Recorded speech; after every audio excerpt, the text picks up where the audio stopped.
शहर से दूर एक घने जंगल के बीचों बीच एक पुरानी हवेली थी जिसे लोग भूल भुलैया हवेली कहते थे। कहा जाता था कि इस हवेली में जो भी जाता है वह कभी वापस नहीं आता।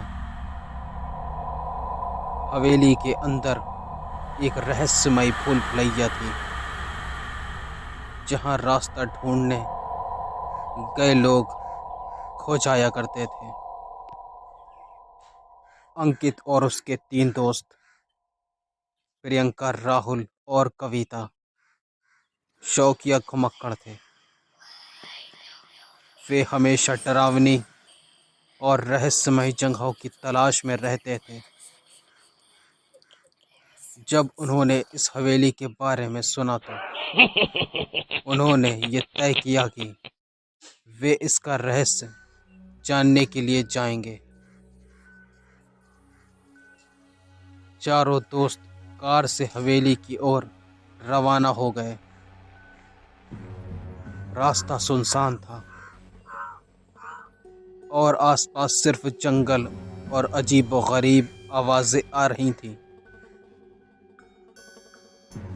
हवेली के गेट पर पहुंचते ही उन्होंने देखा कि गेट पर एक पुरानी चेतावनी लटक रही थी।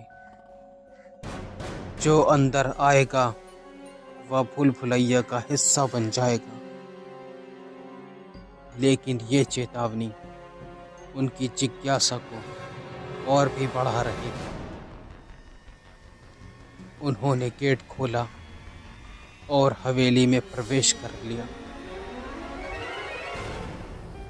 हवेली अंदर से बहुत भयानक लग रही थी।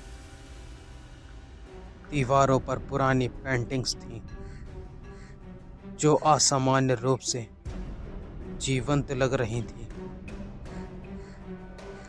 हवेली के मुख्य हॉल में एक विशाल दर्पण लगा हुआ था। जैसे ही चारों उसके पास पहुंचे उन्होंने देखा कि दर्पण में उनका प्रतिबिंब सामान्य नहीं था। उनके प्रतिबिंब हंसते हुए दिख रहे थे जबकि वे खुद को गंभीर महसूस कर रहे थे। यह देखकर प्रियंका ने कहा, मुझे यहाँ अच्छा महसूस नहीं हो रहा, हमें यहाँ से वापस चले जाना चाहिए। लेकिन अंकित ने उसे शांत करते हुए कहा, यह सिर्फ उनका वहम है। हवेली के अंदर एक बड़ा दरवाजा था जिस पर लिखा था, जो इस दरवाजे को खोलेगा वह भूल भुलैया में खो जाएगा। अंकित ने दरवाजा खोल दिया। अंदर एक घुमावदार गलियारा था जो चारों ओर फैला हुआ था। चारों दोस्तों ने यह तय किया कि वे साथ रहेंगे ताकि रास्ता ना भटक जाएं। लेकिन जैसे ही वे गलियारे में आगे बढ़े, हर रास्ता उन्हें एक नई दिशा में ले जा रहा था। गलियारे में चलते हुए प्रियंका अचानक से गायब हो गई। तीनों ने उसे ढूंढने की बहुत कोशिश की लेकिन उसका कहीं भी पता नहीं चला। कविता ने घबरा कर कहा, हमने बड़ी गलती कर दी, यह जगह हमारे लिए नहीं है। राहुल ने देखा कि गलियारे की दीवारों पर प्रियंका की परछाई चल रही थी। उसने आवाज लगाई लेकिन जवाब में सिर्फ एक डरावनी हंसी सुनाई दी। अचानक गलियारे की दीवारों पर खून से लिखे संदेश प्रकट होने लगे, ये भूल भुलैया तुम्हारी कब्र बन जाएगी। अब तीनों अलग अलग रास्ते में बट गए। अंकित को एक कमरा मिला जहां एक पुराना बक्सा रखा हुआ था। बक्सा खोलते ही उसमें से धुएं का गुब्बारा निकला और एक भयानक आवाज गूंजी, तुमने इसे खोलकर बहुत बड़ी गलती कर दी। उधर राहुल को एक दर्पण मिला। उस दर्पण में देखा कि प्रियंका उसे बुला रही थी, लेकिन जैसे ही उसने हाथ बढ़ाया दर्पण टूट गया और उससे एक काली आकृति बाहर निकली। कविता को एक पुरानी किताब मिली जिसमें लिखा था कि ये भूल भुलैया एक अभिशाप है। इसे बनाने वाले ने इसमें एक आत्मा को कैद कर दिया था।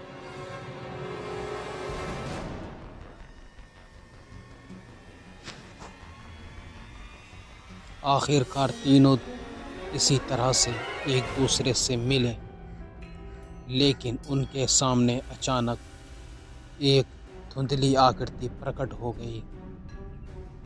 उसने कहा, तुमने यहाँ आकर बहुत बड़ी गलती की है, अब तुम्हें इसकी कीमत चुकानी होगी। अंकित ने हिम्मत जुटाकर पूछा, तुम कौन हो? उसने जवाब दिया, मैं इस भूल भुलैया की रक्षक आत्मा हूँ। जो भी यहाँ आता है उसे यहीं कैद कर लिया जाता है। कविता ने आत्मा से कहा, क्या कोई तरीका है जिससे हम यहाँ से बाहर जा सकें? आत्मा ने कहा, तुम्हें मेरी कहानी सुननी होगी और मेरे साथ न्याय करना होगा। आत्मा ने बताया कि वह एक वास्तुकार थी जिसने ये हवेली अपने मालिक के लिए बनाई थी, लेकिन हवेली के मालिक ने लालच में आकर उसकी हत्या कर दी और उसकी आत्मा को इस भूल भुलैया में कैद कर दिया। आत्मा ने कहा कि जब तक उसका सच दुनिया के सामने नहीं आएगा तब तक वह और भी लोगों को भूल भुलैया में फंसाती रहेगी। अंकित, प्रियंका, राहुल और कविता ने आत्मा को वादा किया कि वे उसकी कहानी को सबके सामने लाएंगे। उन्होंने आत्मा से पूछा कि उन्हें बाहर निकलने का रास्ता कैसे मिलेगा। आत्मा ने कहा, सच्चे दिल से वादा निभाओ, रास्ता खुद बन जाएगा। आत्मा गायब हो गई और गलियारे के सभी रास्ते एक होकर मुख्य दरवाजे तक पहुंच गए।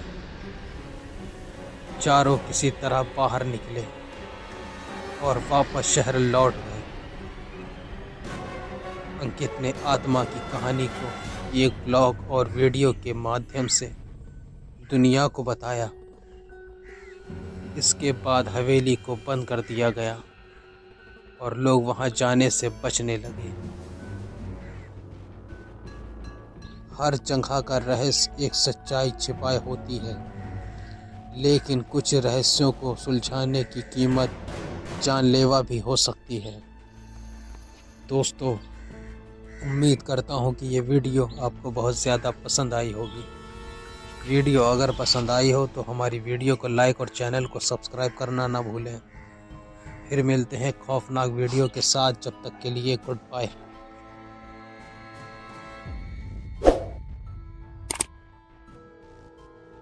ये कहानी एक छोटे से गांव नारायणपुर की है, जहां रात के अंधेरे में एक रहस्यमयी परछाई लोगों का पीछा करती रहती थी।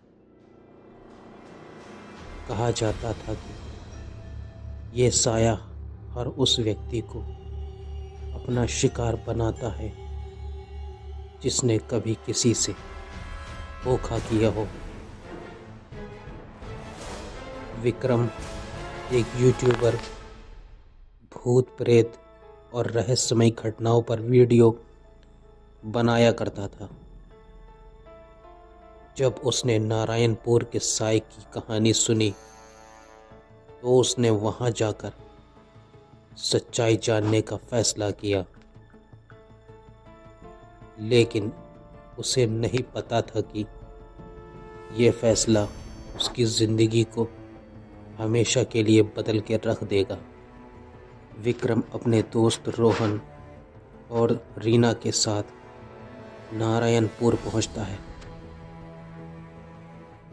गांव बहुत शांत दिख रहा था, लेकिन वहां के लोग डरे और चुप थे। गांव के बुजुर्ग रामलाल ने विक्रम को चेतावनी दी, बेटा उस साई के पीछे मत जाओ।